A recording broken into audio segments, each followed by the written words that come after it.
सो hey guys, कैसे हो आप सभी लोग। Welcome back to my channel एजी अनाई मांगा। तो गाइस, आज मैं एक्सप्लेन करने जा रहा हूँ बुक ऑफ एस्पर के एपिसोड नंबर 425 को, जो कि काफी ज्यादा अमेजिंग होने वाला है। इसलिए पहले ही वीडियो को लाइक शेयर कमेंट सब कुछ कर डालना। बाकी जिन लोगों ने अभी तक इसके पिछले एपिसोड को नहीं देखा है तो मैंने उस एपिसोड का लिंक इस वीडियो के नीचे डिस्क्रिप्शन में दे दिया। आप लोग जाकर के पहले उस एपिसोड को देख लीजिए, और जिन लोगों ने ऑलरेडी देख रखा है तो उनके लिए शुरू करते हैं हमारा आज का ये वाला एपिसोड। तो अब इधर इस एपिसोड की स्टार्टिंग में जब ज़ूफेन प्रिंसेस योंगनिंग को अपने साथ ले जाने के लिए मना कर देता है, तो स्विंगर खुद ही प्रिंसेस योंगनिंग को अपने साथ ले जाते हुए कहती है कि अब हम लोग खुद फोर्सफुली उस प्रिजन में जाएंगे और उन गार्ड्सों को बताएंगे कि ये तुम्हारा ऑर्डर है, और फिर मैं देखती हूँ कि आखिर कौन सा गार्ड हमें रोक पाता है। तो अब इधर स्विंगर को ऐसा करता हुआ देख करके ज़ूफेन भी उसकी बात के लिए मान जाता है, और पलक झपकते ही जल्दी से स्विंगर की कमर और प्रिंसेस योंगनिंग की कमर को पकड़ता है, जो देख करके दोनों लड़कियां काफी ज्यादा ब्लश करने लगती हैं। तभी ज़ूफेन उनसे कहता है कि चलो चलते हैं, जिसके बाद ज़ूफेन अपनी आईज ऑफ द वॉइड की पावर्स का यूज करता है और उन दोनों लड़कियों को अपने साथ टेलीपोर्ट करके शाही जेल में अपने साथ ले आता है, और फिर उन्हें नीचे उतारने के बाद आगे जाते हुए कहता है इधर आओ, क्राउन प्रिंस इस तरफ है। अगर ज़ूफेन की बात सुनने के बाद वो लड़कियां उसकी बात का जवाब नहीं दे रही होती हैं, तभी ज़ूफेन उन दोनों से कहता है कि हे,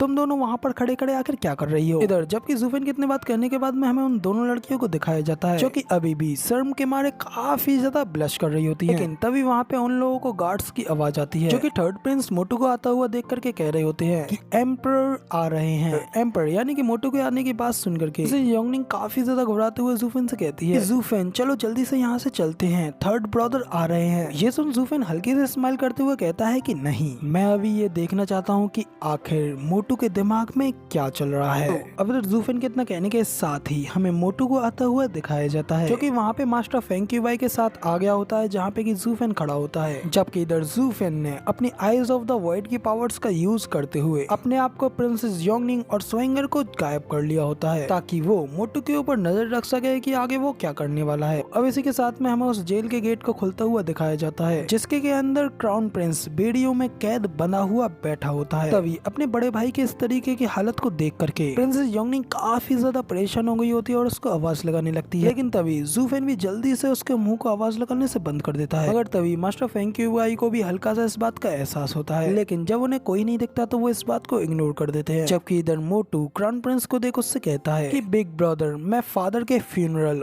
और अपनी राजपोशी में काफी ज्यादा बिजी हो गया था, इसलिए मैं आपसे मिलने में इतना ज्यादा लेट हो गया, और इसलिए इतने समय से मैं तुम्हें देख भी नहीं सका। लेकिन मैं ये होप करता हूँ कि आप मुझे इस सब चीज के लिए ब्लेम नहीं करेंगे, है ना। अब इधर मोटू के इतना कहने के साथ ही क्राउन प्रिंस भी उसकी ओर देखता है और उससे कहता है कि तुम मोटे सुगर, सिर्फ राजा के कपड़े पहन लेने से तुम कोई एम्परर नहीं बन जाओगे, और ये सोचने के लिए कि मैं तुम्हारे हाथों में गिर गया हूँ तो तुमने निश्चित रूप से इस बात को सिर्फ और सिर्फ अपने तक ही सीमित रखा होगा। अब इधर ये सुन मोटू भी हंसते हुए कहता है कि हाँ, क्योंकि मुझे अपने आप को पागल बनाए रखने की भूमिका निभानी थी। नकली सभ्यता के तहत विनम्र के साथ ये सहन करो कि तुम मुझसे छुटकारा पाने के लिए ऐसा कुछ भी नहीं छोड़ोगे। तो अब तभी क्राउन प्रिंस भी कहता है कि मेरे सामने जो कुछ भी था उस सब से मैं अंधा हो गया था और अपने सामने की बड़ी तस्वीर को देखना भूल गया, इसीलिए मैं असफल हो गया। मैं ये नहीं देख सका कि इस सब के पीछे कोई और था। तो बताओ ओल्ड थर्ड, अब तुम किसी और के हाथों की कठपुतली हो। बताओ किसी और की कठपुतली बन करके आखिर तुम्हें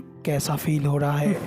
तो बताओ, क्या इस सब का असली विनर ज़ूफेन नहीं है। तो अब इधर क्राउन प्रिंस की ये सारी बातें सुनने के बाद मोटू अपने आप को काम रखते हुए कहता है कि हाँ, तुमने बिल्कुल सही कहा, वही यहाँ का सच्चा विनर है। मैं ये ऑलरेडी जानता हूँ, और हो सकता है कि फादर ने उसके ऊपर हमला किया हो, और इतना ही नहीं, भले ही फादर ने उसके ऊपर हर मोड़ के ऊपर हमला किया हो, लेकिन मैं उस समय बिल्कुल भी शामिल नहीं था, और मैं इस बात के लिए भी काफी ज्यादा कन्वीनियंस था कि उसके पास फेवर्स को वापस करने के बहुत से तरीके हैं, और वैसे भी फादर की जीत की कोई गारंटी भी नहीं थी। अब इधर ये सुन क्राउन प्रिंस कहता है, ओ तुम सचमुच काफी ज्यादा आशावादी थे, है ना। ऐसे समय में जब उसके सारे सहयोगी अलग हो गए, फादर और पूरे राष्ट्र से लड़ते हुए, उन सभी सहयोगी का वापस लौटने का एकमात्र रास्ता ये था कि रीजेंट स्टेट ने उनके हाउसेस को बर्बाद कर दिया। मगर लेकिन तुम आखिर इस बात के लिए इतना ज्यादा श्योर कैसे थे कि लास्ट पर आकर के सिर्फ और सिर्फ वही हंसेगा। मगर लेकिन अब तुम मुझसे ये मत कहना कि तुम भी एक दूरदर्शी, एक विजनर हो। अब इधर क्राउन प्रिंस की बात सुनने के बाद मोटू हल्के सा स्माइल करते हुए शांत खड़ा होता है, और फिर आगे उसे बताते हुए कहता है कि जब अर्थ ड्रैगन के पूंछ हिलाने से पूरी दुनिया हिल गई और फिर उस केओस को शांत करने के लिए डिवाइन ड्रैगन आए। और क्योंकि सेलेस्टियल ड्रैगन और अर्थ ड्रैगन दोनों ही मौजूद है, तो जमीन और नदियाँ दोनों ही अपने राजा को बुलाएंगी। क्या ये चीज तुम्हें याद है? तो इधर मोटू की ये बात सुन क्राउन प्रिंस कहता है कि ये तो हाई प्रीस्ट युन जुआन जी की भविष्यवाणी थी। जब जू फेन ने हांगफू किंगटियान को मार करके उसकी ड्रैगन सोल को निगल लिया, तो तब ये दुनिया कांप उठी। तब से ही जू फेन इस टियानियों में काफी ज्यादा हड़कंप मचाने लगा और तभी से सभी फैक्शंस में मतभेद होने लगे। और तभी ही फादर ने भी अपने मौके का फायदा उठाया और सारी पावर को अपने हाथों में वापस लेने के लिए उन्होंने अपनी वो महान योजना बनाई। तो अब तभी मोटू कहता है कि नहीं, तुम गलत हो, ये सब कुछ गलत है। हाई प्रीस्ट के वो सारे शब्द एक पहेली थे। उस पहेली की पहली लाइन का शब्द तो फादर समझते थे, लेकिन उन्होंने आखिरी लाइन गलत पढ़ी। उनकी आखिरी लाइन जमीन और नदियाँ अपने अपने राजा को बुलाएंगी, ये कोई टियानियों के पतन का सगुन नहीं है। जरा ध्यान से सोचो इसके बारे में। नदी क्या दर्शाती है? पानी को। और पानी और अर्थ दोनों को मिलाकर के आपको क्या मिलता है? वो है लुओ। और आखिरी लाइन स्पष्ट रूप से मिलकर के ये मतलब बनाती है कि भविष्यवाणी के द्वारा ल्यू क्लैन सबसे ज्यादा टॉप पर आएगा। तो अब इधर मोटू की ये बात सुनने के बाद क्राउन प्रिंस काफी ज्यादा हैरान हो गया होता है। उसके शरीर से पसीने छूटने लगते हैं। तो वह हैरान होते हुए कहता है कि क्या? तो तभी मोटू कहता है कि इसीलिए भविष्यवाणी की रिट्रीब्यूशन की वजह से मैंने जू फेन और ल्यू क्लैन के साथ कभी भी टकराव नहीं किया और मेरी आज की इस पोजीशन के पीछे वास्तव में हेवेंस की अप्रूवल की मोहर लगी हुई है। तो अब इधर मोटू की ये बात सुनने के बाद में क्राउन प्रिंस उसके ऊपर चिल्लाते हुए कहता है कि भाड़ में जाए तुम्हारी वो हेवन का अप्रूवल, तुम अब सिर्फ और सिर्फ उसके हाथ की कठपुतली हो। तो क्या ये तुम्हारे लिए कोई गर्व करने की बात है? तो मोटू उसके जवाब देते हुए कहता है कि लेकिन फिर भी मैं एक एम्परर हूँ और फादर के भी यही आखिरी शब्द थे कि जो भी तुम तुम्हारा समझ सकते हो वो तुम्हारा है। और कम से कम मैंने सिंहासन तो हासिल कर ही लिया है, जबकि मेरे प्यारे भाई कठपुतली बनने में असफल होने पर तुम अब अफसोस कर रहे हो। तो अब जब मोटू क्राउन प्रिंस से ये सब कह रहा होता है, तभी मोटू की ये बात सुनकर के क्राउन प्रिंस को काफी ज्यादा गुस्सा आ जाता है और वो गुस्से में उसके ऊपर चिल्लाते हुए उसे पकड़ने की कोशिश करता है, लेकिन बेड़ियों में बंधे होने की वजह से वो कुछ नहीं कर पाता। जबकि मोटू मास्टर फेंकी बाई से कहता है कि उस दवा को लाइए। तो अब इधर मोटू के मुंह से दवा की बात सुनकर के क्राउन प्रिंस काफी ज्यादा हैरान हो गया होता है। उसकी आंखें खुली की खुली रह जाती हैं और वो मोटू से कहता है कि सड़े हुए मोटे, कि आखिर तुम क्या करने की प्लानिंग कर रहे हो? इधर मोटू उससे कहता है, क्या तुमने भी फादर को मारने के लिए दवा का यूज नहीं किया? तो अब इसलिए मैं भी तुमसे अपने फादर की मौत का बदला लेने जा रहा हूँ और इससे तुम्हें तुम्हारे रास्ते पर भेज रहा हूँ। तो अब इधर मोटू की ये बात सुनने के बाद में प्रिंसेस योंगनिंग और भी ज्यादा घबरा गई होती है और फिर से मोटू को रोकने के लिए आवाज लगाने लगती है, लेकिन जूफेन फिर से अपने हाथ से प्रिंसेस योंगनिंग के मुंह को बंद कर देता है। जबकि क्राउन प्रिंस मोटू की ये बात सुनने के बाद चिल्लाते हुए उससे कह रहा होता है कि डैम इट, अपने इस तुच्छ से बहाने से मुझे मारने को अपने आप को उचित ठहराना बंद करो। और उस समय अगर मैंने ये काम पहले नहीं किया होता तो उस दिन जरूर से इस चीज में तुम भी शामिल हो गए होते।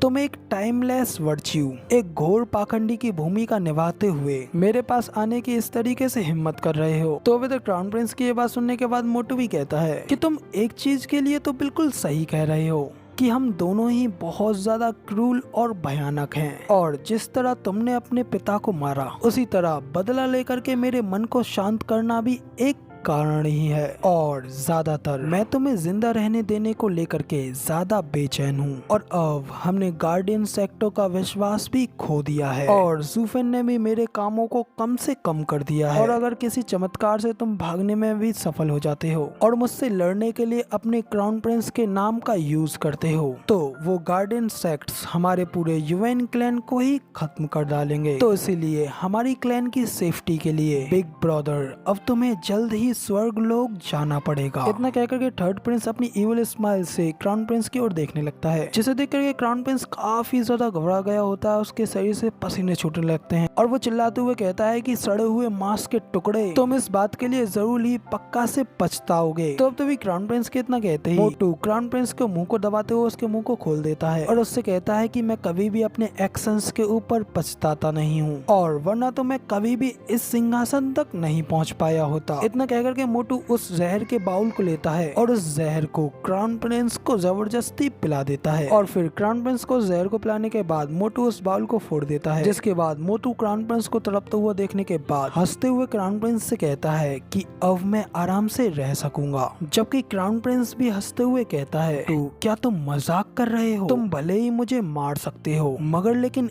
एक सेकंड के लिए भी तुम ये मत सोचना कि तुम आगे आराम से रह सकोगे, क्योंकि यहाँ पर कोई और भी है जो कि उतना ही तुम्हारी इस सीट को चाहता है। इतना कहकर क्राउन प्रिंस वहाँ पे हंसने लगता है और इसी के साथ हमारा ये वाला एपिसोड यहाँ पे कंप्लीट हो जाता है। और अब इसके आगे के एपिसोड आप लोगों को अगले हफ्ते देखने को मिलेंगे। फिलहाल वीडियो पसंद आई हो तो यार एक लाइक कर देना, साथ ही कमेंट करके जरूर बताना कि आपको हमारा ये वाला वीडियो का एक्सप्लेनेशन कैसा लगा। और चैनल पे नए हो तो चैनल को सब्सक्राइब कर देना ऐसी ही अमेजिंग वीडियोस को आगे देखने के लिए। इसी के साथ मिलते हैं किसी और नई वीडियो के साथ।